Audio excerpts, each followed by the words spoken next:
Nigga kill over a bitch, but let a rat keep his wife. Shit, this record. Time to go to work. Y'all hit the like button. Hit the subscribe button. I'm just trying to be the eyes of you can help me. You. Why wouldn't you want to help me? Homicide investigation update.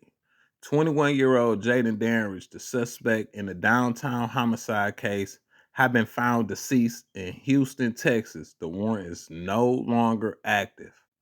A second suspect, Kevin Brown, 22, has been identified and remains at large. A warrant for his arrest has been issued, charging him with first-degree murder, attempted first-degree murder, employment of a firearm during the commission of a dangerous felony, and the theft of property, $10,000 to $60,000. I told Peso he can't be down there like that. He was scaring me the whole time. I was like, make sure you're in the hotel. This may feel like get back for SaysoP. Time to go to work. But it may not be get back for SaysoP. Y'all probably like, what you talking about, Boogie? Look, Jaden Danridge, 21 years old. The suspect in the downtown Memphis shooting, he been found deceased in Houston, Texas. Now, the guy's from Memphis. What is he doing in Houston, Texas? Why? How did he get found in Houston, Texas? Did he run there? Was he called there? Because you know he was on the run. When the video had came out, he got out that car. He ain't have on no mask, right? Nah. First person door they going to knock on Sauce. Why would they go knock on Sauce, though? He said he wasn't going to retaliate, but they also heard, hey, I could have 400-500 niggas, and I got money, but I'm not. But let's get into this. Make sure you're doing that, because if anything happened to you down there, that's going to be my fault. You know what I'm saying? I'm like, you're right, bro. You're right. He was like, yes. But yeah, well, Sauce ain't coming, bro. And I'm like, all right, cool. I ain't supposed to be listening to his fat that little and say so that number 24 years old.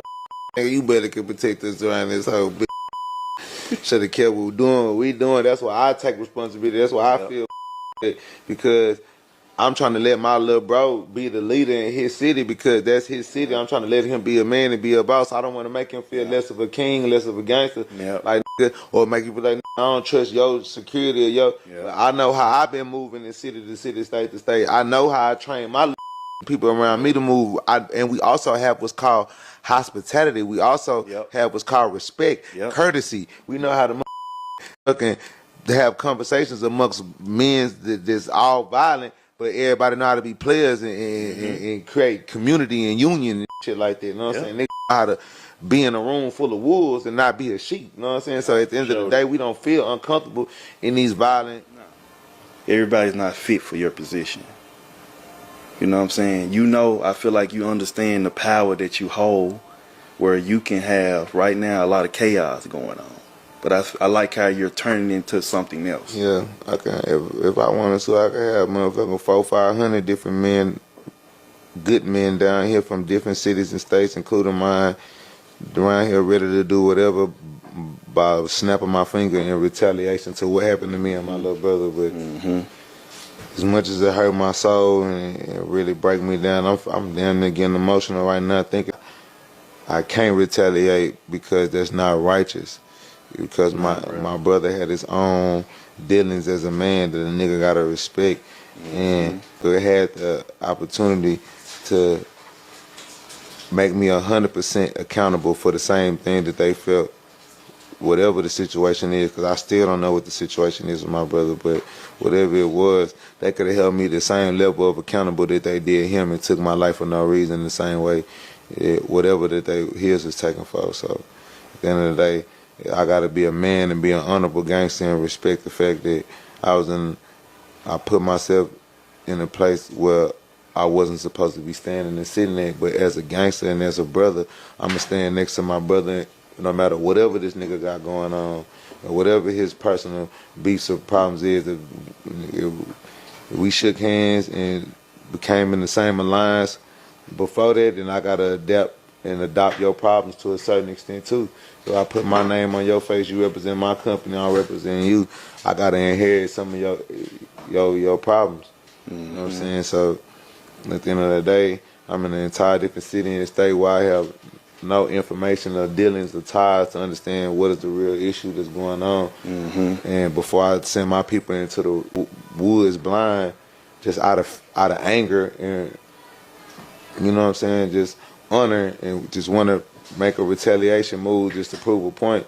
I'd rather be a leader and use this example and show that, yeah, I got the power, yeah, I got the respect, yeah, I got the money to continue on this chaos and this foolishness, but I'd rather use my position and what I went through as an example of it's worth it.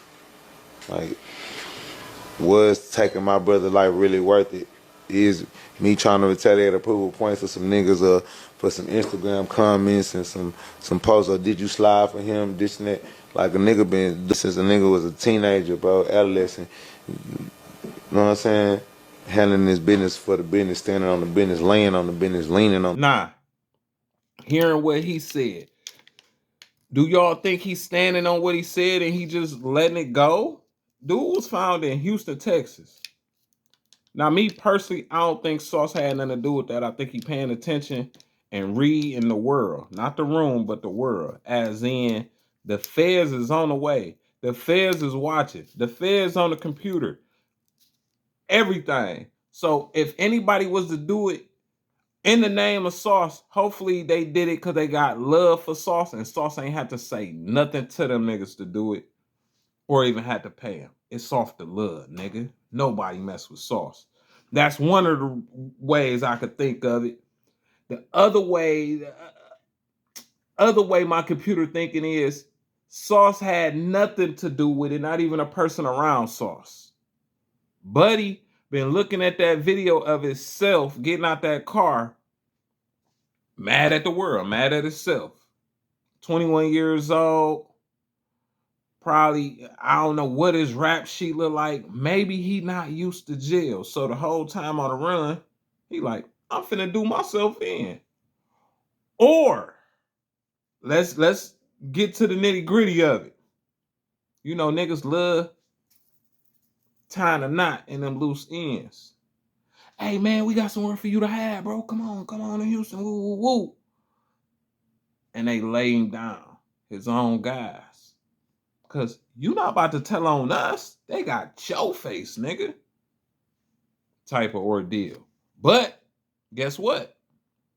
Without catching dogs, see, they saying they found dude. So they didn't say if he OD'd. They didn't say if it was a gunshot. We don't know what he died from. So we don't know if he did it himself. We don't know if somebody did it or none of that. But there's another suspect. It's another suspect. Kevin Brown, 22, been identified and remains at large. That must be the other guy that hopped out the car. His name out there now. Now, how they figure out that suspect? Looking into the background of Jaden Danridge. But I don't think nobody gave up Buddy name. They probably just, he a suspect. He's a suspect, but maybe this guy, ain't got no face. He might got a fighting chance. I'm just gonna keep it 100 with you. Cause the J nigga is gone. He not able to tell. Unless that nigga told before he did something to himself. But I think the laws would have already known, like, you know, but why would you tell if you gonna do something to yourself? You let your buddies, y'all thugging like that. So that don't make sense to me. But y'all leave a comment. Let me know what y'all think. Y'all know the fingers is pointing at Sauce. Hopefully Sauce ain't got nothing to do with it. I would bet that Sauce ain't got nothing to do with that. But then again, if he did have something to do with it, I wouldn't be surprised. The nigga's a street nigga. He like that. I ain't gonna say like that, but he in these streets. And that wouldn't surprise me coming from Sauce that got money and people that love him. I want to know, did somebody take Buddy to Houston and drop the body off? Or was he dead in Houston? And it really sounded like his own people did it. But we'll never know until it really come out. Y'all leave a comment. Let me know what y'all think.